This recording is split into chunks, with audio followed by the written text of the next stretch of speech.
ஆசை அப்படின்னா உன் மேல ஜீசஸ்க்கு எல்லாமே தெரியும். பேதுருவை குறிச்சு எல்லாமே தெரிஞ்சுதான் என்ன பண்ணாங்க, நீ என்னைய பின்பற்றி வா, நான் உன்னைய மீன்களை பிடிக்கிறவனா நான் மாற்றுவேன்னு சொன்னாரு. பேதுருக்கு என்னெல்லாம் வீக்னஸ் இருந்துச்சு?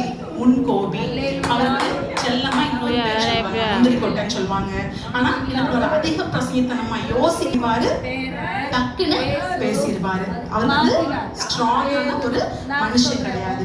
ஆனா ஜீசஸ் அவருடைய எந்த விதமான வீக்னஸையும் பார்க்கவே இல்லை. ஜீசஸ் வந்து நிறைய காரியங்களை சீஷர்கள்கிட்ட பேசிக்கிட்டே இருக்காங்க. யோவான்ல பாக்குறோம் 6:68 எல்லாம் வந்து அதுக்கு முன்னாடி உள்ள வசனங்கள் எல்லாம் பார்த்தோம் அப்படின்னா ஜீசஸ் வந்து சீஷர்கள் கிட்ட நிறைய காரியங்களை குறிச்சு பேசுறாங்க. வாசிப்போம்.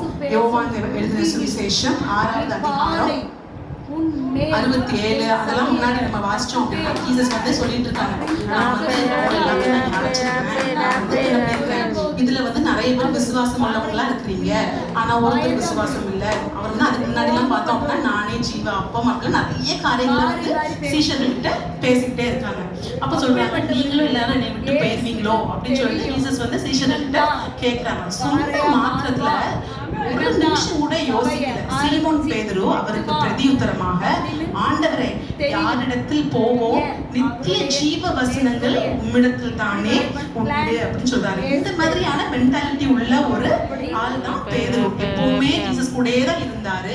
ஊழிய பாதையில எல்லா நேரமும் என்ன பண்ணாரு, ஜீசஸ் கூடயே தான் இருந்தாரு.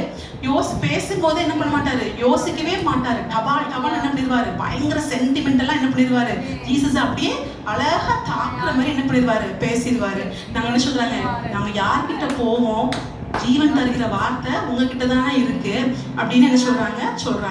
அப்புறம் பார்த்தோம் அப்படின்னா பேதுருக்கு வந்து வெளிப்பாடு, இயேசு யாருங்கிற வெளிப்பாடு யாருக்கு கிடைச்சது, எந்த சீஷரும் சொல்லல.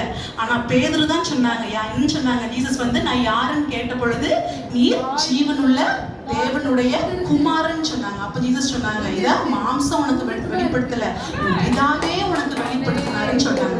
அப்ப இந்த மாதிரியான ஒரு பேதுரு தான் என்ன பண்ணாங்க, ஜீசஸ் கூட இருந்து வந்துட்டே இருந்தாங்க. அப்போ ஒரு நாள் என்ன ஆகுது அப்படின்னா லூக்கா எழுதின சுவிசேஷத்துல வாசிக்கிறோம், பஸ்கா பண்டிகை கொண்டாடுறதுக்கு எல்லாரும் கூடி இருக்காங்க. அப்போ அந்த மேஜையில ஜீசஸ் என்ன பண்றாங்க அப்படின்னா பேசி கொண்டிருக்கிறாங்க. ஒவ்வொரு காரியத்தையும் அவருடைய மரணத்தை குறிச்சு, மரணத்துக்கு அப்புறம் என்ன நடக்க போகுது அப்படின்னு சொல்லிட்டு என்ன பண்றாங்க, எல்லாரும் பேசிட்டு இருக்காங்க. பேசிட்டு இருக்கும் பொழுது வாசிப்போம், லூக் 22:31-32 வாசிப்போம்.